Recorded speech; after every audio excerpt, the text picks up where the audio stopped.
So, okay, I'm really curious is that as far as just letting your mind just run rampant and just thinking of just no limitations. This is one of my favorite questions to ask people because I think that it allows them to just, just rip off the Band-Aid or just, like put it into four-wheel drive and just do what you're doing is that if money were no option, what would you do and why? Do you remember that scene in Ace Ventura where he goes, spouts up a load of shit? Yeah. Right. I would have something of a Neverland like Michael Jackson had, but it wouldn't be fair rides and stuff. There might be some in the corner. I would have a big, massive oval with a conveyor belt full of shitty cars for destruction derbies with all my friends. Definitely. I think that's a great idea. I'd also have a paintballing section, right? Aliens themed, favorite sci-fi film, etc. And get this, all the paintball guns will be MP41. Oh my God, that's awesome! From Aliens, dude. Okay, and it would all be real quick. Hudson. I gotta know how did you get your hands on that? Where'd you find that? It's not an official one. It's my brother-in-law 3D printed it, and I paid him for the stuff. We need to get connected. Something needs to happen. Oh, mate, honestly, I would have all sorts of stuff. Everything. I'd have a stage with guitar stuff on it. I'd have nice cars, nice house, etc. What you would have if money was no object. And then, I'd have everything that's fun like that. Smashing cars up, playing Laser Quest, or, you can have Laser Quest and paintballs. You know what I mean? And time to play Resident Evil. So it's that whole, you would have just like an infinite music, just amusement park or just like almost just lifestyle place. That's where it's like, nah, dude, just go be. Just like, it's like, just have some fun. Yeah. So be a kid, but you're an adult, so. Not only that, I'd have an AI Lee sat here doing me reactions for me. So, okay. I actually better than me. So I am curious. So what do you think about all the AI stuff that's going on right now? So what's your take on it? It's very good the way it works, don't get me wrong. It sounds like them. I think sometimes it's disrespectful when it comes down to like artists who have died, like Chester Bennington and stuff. There's been a few of them popping up, and I'm like, it is, but it isn't. And then it makes you feel a bit weird because it's not really him singing it. Do you know what I mean? It's okay when Linkin Park brought all those songs out that were, in the archives. That's fine because that really is Chester's voice, and you can like, oh, this is brilliant, blah, blah, blah. But AI, it's like, I did a reaction to it and I felt a bit weird. You know what I mean? It was strange.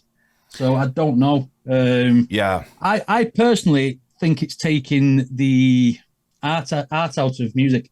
I think it's people are not writing anymore. They're getting AI to do it. You know what I mean? And then there was a Drake one. There was one an Eminem one about cats.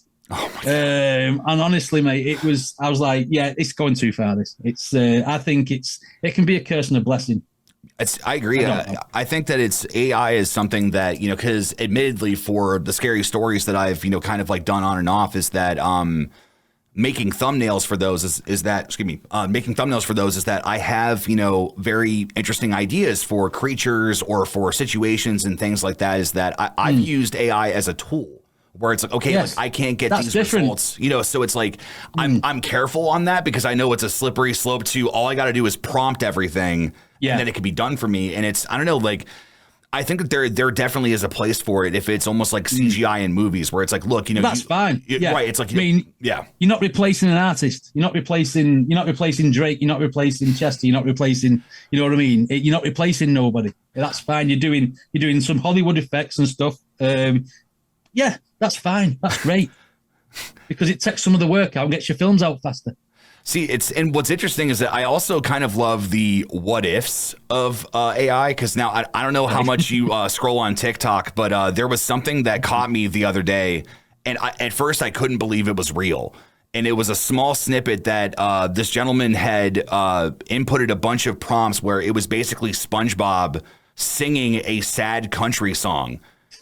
And I'm like, dude, fuck this. This is going to be so stupid. And then I sat there and I'm listening to it and I'm tearing up listening to it. I'm like, this slaps so hard. I'm like, why is this so damn good? And it's just so, it's like, I think that like maybe having fun with things like that, like I personally enjoy that. Like I've threatened that I want to learn how to cover it and sing it on YouTube, even though it's an AI generated song. Cause it's like, cause to me, at the end of the day, if it sounds good, that's what I gravitate towards. You know, it's like, no matter what it is, you know, so, but it's, if the artist is still alive, that's fine. Right, yeah, right, yes. To me, I think SpongeBob is timeless in a lot of ways. But yes, SpongeBob's he's a fictional character anyway, unless you count Corey Taylor. But I mean, you know, it's one of them, and it's if it's a fictional character, if it's for CGI in a movie, I have absolutely no problem with it at all, because it makes for funny videos. Sure. But like I say, the memory of Chester and stuff, there's been a lot of AI Chester coming out, probably because we can't get his voice anymore, but sometimes it sounds on, sometimes it sounds off. So it's, you know, I'm like, nah, I'm not going to listen to any more of these. Right. Because it's not right. You know what I mean? But like I say, I'd listen to anything else. Like if, like it's like your SpongeBob country song, if you like. I'd have a laugh at that. You know what I mean? Why not? Why not? It can be good. It can be good. That's if awesome. it's used right. That's the way I look at it.